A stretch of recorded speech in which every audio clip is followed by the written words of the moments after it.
Hi, Lisa. Well, thank you so much for uh, giving us some of your very valuable time. I'm really excited uh, to present what so much of your exciting background and thinking to the City Biz audience. I'm sure they'll be fascinated. And you wear many, many hats. You're a Stanford professor, you're a futurist, uh, you started a civic engagement organization called the team.org. Tell me about all of this and how is it related? It seems so disconnected in a way, but I imagine there is something that connects it all. Uh, Explain that to me and our audience. That'd be great. It's so fun to be in conversation with you. So my most favorite conversations are when you and I are talking about the future. And you're right, a lot of these things and these different hats that I wear may seem disconnected, but there's really a unifying theme that gets me up every day, which is how to help more people feel like they have agency in shaping the future they want to be a part of. And I think we can all relate that the future seems to be coming at us faster and faster, whether it's thinking about our civic futures, our climate futures, future of work. We feel like we're in reactive mode. And it turns out we don't do our best work. We don't show up as our best selves when we're in reactive mode. But what excites me is that there's a whole posture, set of practices, discipline that can help all of us learn to be future shapers.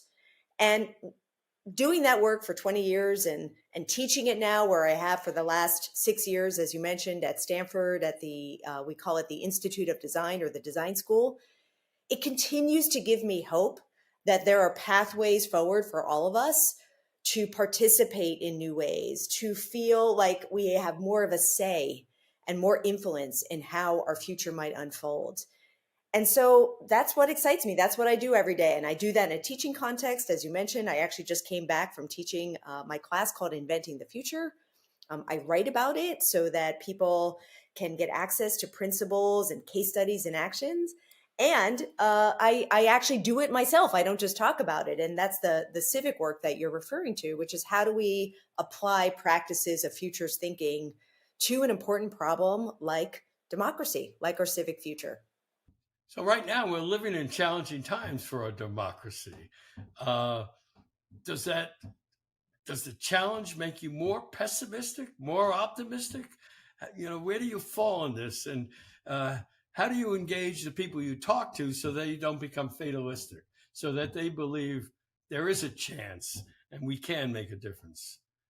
Do you have a special sauce that you use that makes it happen? That helps young people feel like that they can make a difference? Yes, yes. Well, it's a great question, David, and it's how I got started. I call myself, in many ways, an accidental civic futurist, and I'll share the quick origin story.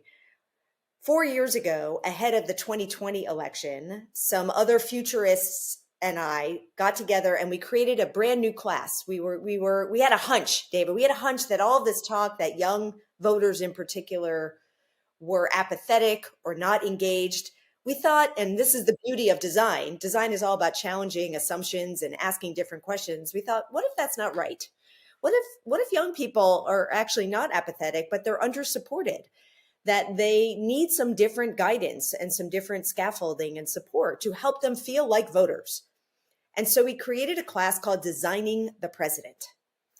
And the whole hunch was, how might practices of design and futures thinking help young people feel more engaged and more agentic, right? Feel like they could have more say in thinking about their future as it relates to democracy and particularly voting.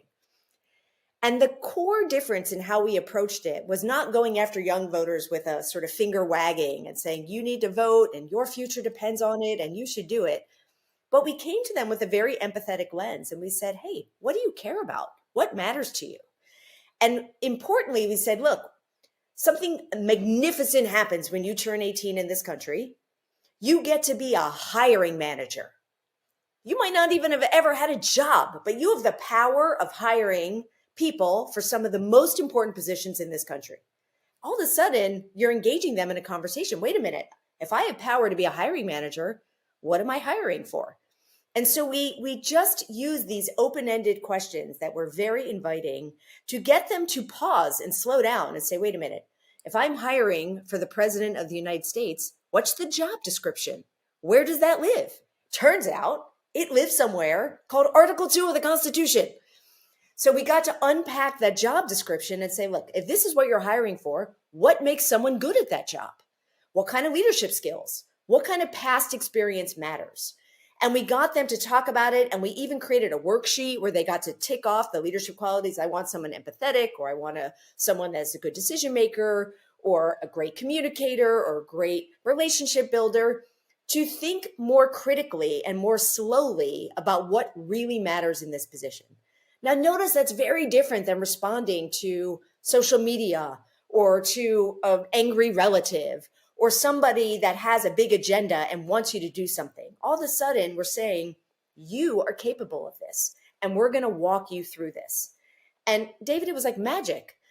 This worked better than we could have ever hoped.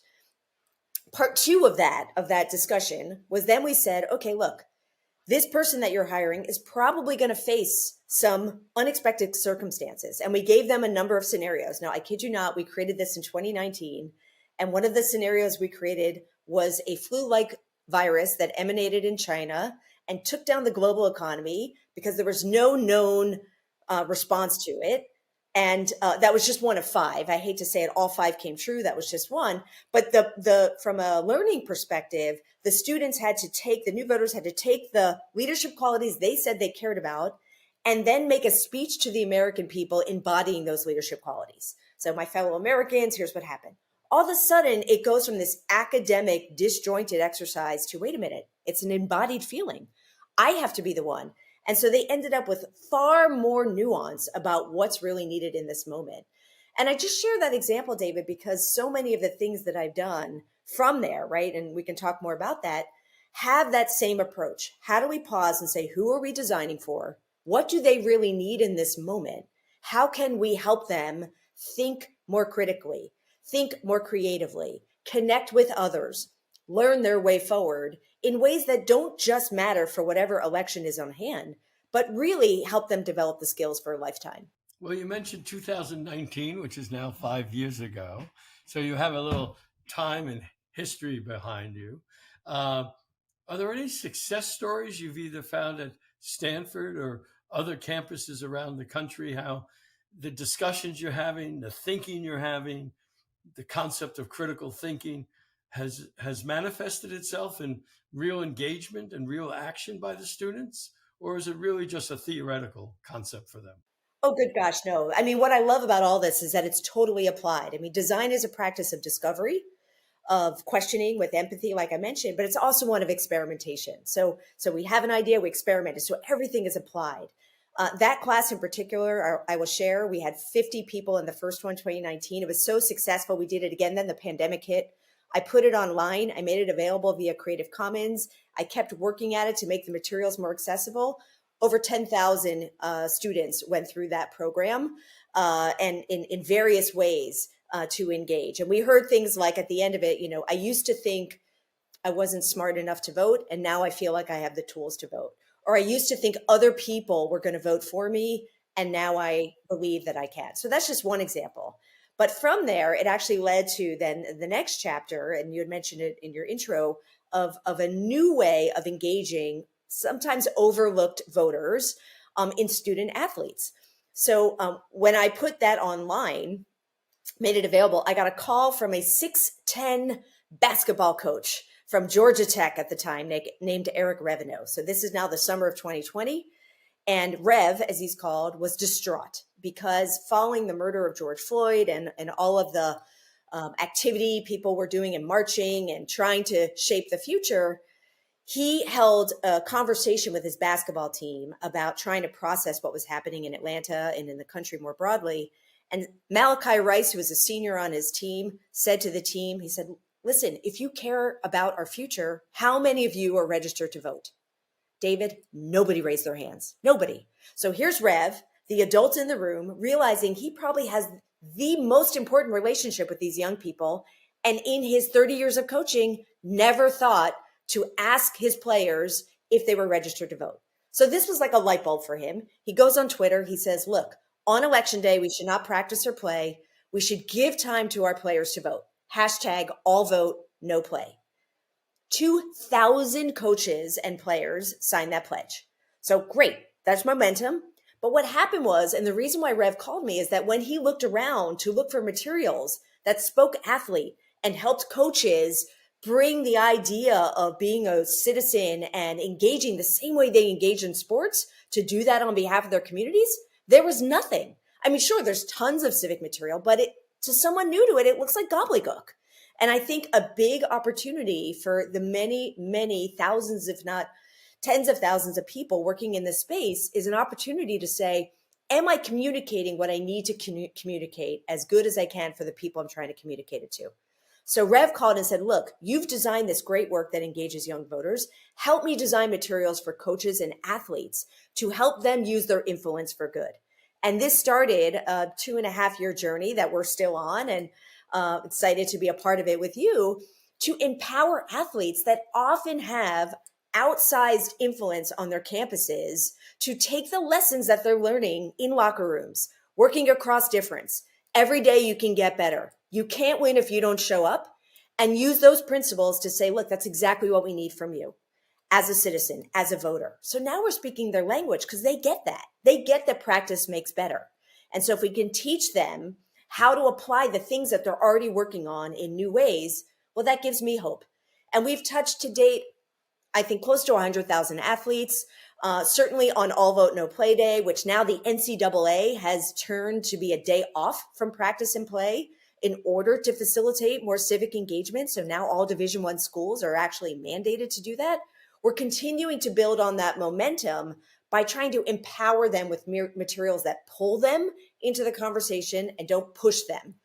Fascinating. Well, I am keenly aware of the next step of All Vote No Play, and which is the Engaged Athlete Fellowship, and the remarkable stories of how these students are taking the leadership skills that they learn on the field and transferring it to society. So I'm very excited. It's tremendous. Can I just give you a quick example of that, David? I mean, and thank you so much. From that, we said, listen, how do we create institutional pathways to make sure that these are not just episodic moments?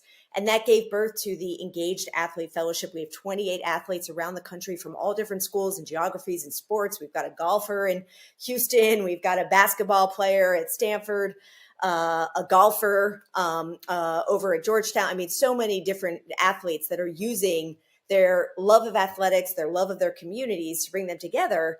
And what we're really encouraging with this fellowship is to build those institutional bridges on campus, because on campuses, what tends to happen is that there's a lot of activity on campus around civics and voting, but those people tend to be very different than the athletic community. It's like there are these two Venn diagrams that are very active, but there's no overlap, and no one really focused on the overlap. So a big part of the opportunity for these athletes is to support them doing these kinds of overlapping connections. And I'll just give you a couple examples. Josue Gil Silva, who was our engaged athlete at Stanford, helped bring 300 student athletes together on Democracy Day, or All Vote No Play Day, to learn about stories of how to use their athletic experience for good. And we had former NFL player Andrew Luck come reflect on his experience. We had a student panel of 4 current athletes talking about their experience. And yes, they definitely got a lot of information, but more than that, David, they walked out like up, ready to move, ready to activate feelings among community that they were poised to do something. And we've had examples of that all over the country. And that gets me excited, because that's a new population that really hasn't been invited to join the conversation and to join the movement the way that we're helping them do. So, as a futurist, I'm really curious about this. You've probably had a more holistic view of the future. It's not just politics, it was all aspects of society, technology, other types of innovation. Have you become more focused on the future with respect to democracy now because of the state of our democracy? Or is it just pretty much the same as it's always been? Well, I think it's a great question. I think democracy is pretty foundational. And I think some of the patterns that certainly I try to teach in my classes and write about apply, but you can really feel it in democracy because the symptoms are so acute. But fundamentally, peeling it back, it's really asking more people to see a wider range of futures, to not just fundamentally let the future happen to them. Someone said, are you happening to the future, or is the future happening to you? One of my colleagues, Ahmed Best, who is literally a Star Wars Jedi master in The Mandalorian, and he was in George Lucas's films. He says, don't let people future all over you, right? Don't let people future all over you. And so I think certainly in democracy, there are huge, huge efforts that are trying to future all over our voters, in particular our young voters that are not as well versed at understanding how to make sense of misinformation, or how to really get the facts, or how to really evaluate a candidate, how to ensure that your vote is going to count, right? So we have to have a lot of empathy that they're facing these headwinds at a time that they've never really had a chance to practice.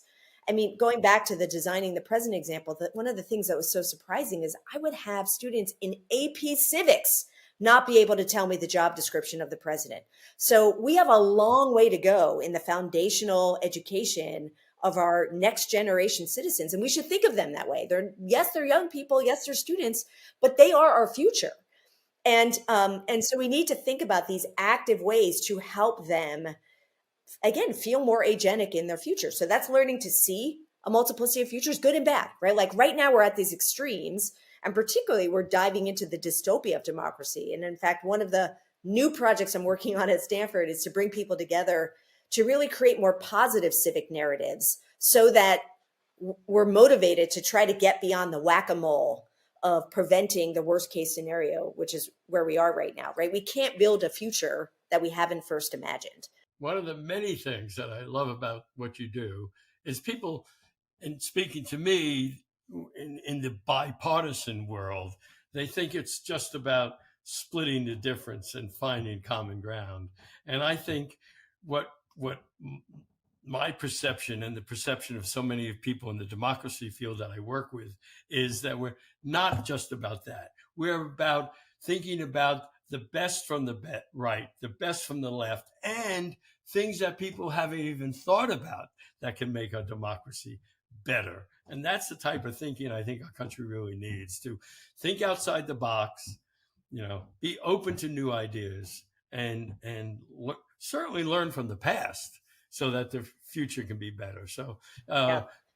I'll say, can I just say one quick thing about that? A couple quick things about that. One is when people sort of look at me sideways, as I imagine you might have when we first started talking, what's a futurist? What is that? Turns out it's a thing, and it's been a thing for a long time, but we just haven't taught it. So a lot of times I'll say, you tell me, the executive board to high school students, how many people here have taken a class in futures? And I get nothing. And they say, okay, well, how many people have taken a class in history? And of course, everybody has. And then I say, well, which one can you influence? And then all of a sudden it becomes clear, like now we need to learn history. Turns out the best futurists are actually historians, because they use history to look at patterns and to sense make and to see more widely and cycles and versus episodic moment or cyclical moments. But just fundamentally, if we don't practice skills of exploring multiple futures and how to bring them to life, how would we expect to know how to do that? So that's one thing. The other thing I will say to your earlier question of, is it just democracy or more broadly? One thing that has really become clear, even more so after the fall, right? But been growing since I started certainly the democracy work, is practicing our comfort in ambiguity. David, we fundamentally are frozen, right? We are underprepared when it comes to ambiguity and uncertainty, right? We are wired for certainty. That's what's kept us alive. We are biologically wired to know, is the lion outside the cave going to eat me? Yes or no, right? So we like that. Then we go to school, and school rewards right answers, right? We get A's for our spelling test and our states and capitals and problem sets and getting it right. There are very few teachers. There are some shiny ones, but there are very few that reward students for asking divergent questions, for exploring a multiplicity of it could be this or it could be this, right? For really living in the gray. So now we're experiencing these very, very complex issues that don't have single right answers. We're having social media try to bring people to the extremes. We have particularly young people that are still unhealed from the pandemic, looking for belonging, looking for connection. So of course, flocking to an extreme feels safer than being in the messy middle that requires us to be in a place of not knowing, to be in a place of curiosity. So that's another reason why I am so passionate about teaching more people fundamental skills of design, which get you comfortable in the ambiguity, and skills of futures, which allow you to bravely imagine new futures without knowing if you can bring it to life, but being able to pull on the practices of design to experiment your way there. So just getting back to it, this notion of getting way more comfortable with ambiguity, figuring out how to talk about it, how to notice it, how to work our way through it, and how to practice it. And one of my favorite practices is actually practicing places where we are uncomfortable in safe places, right? Like, so for example, we bring a lot of improv into my classes. Yes, I love comedy. Yes, I love improv, but more than anything, it's a practice in being uncomfortable.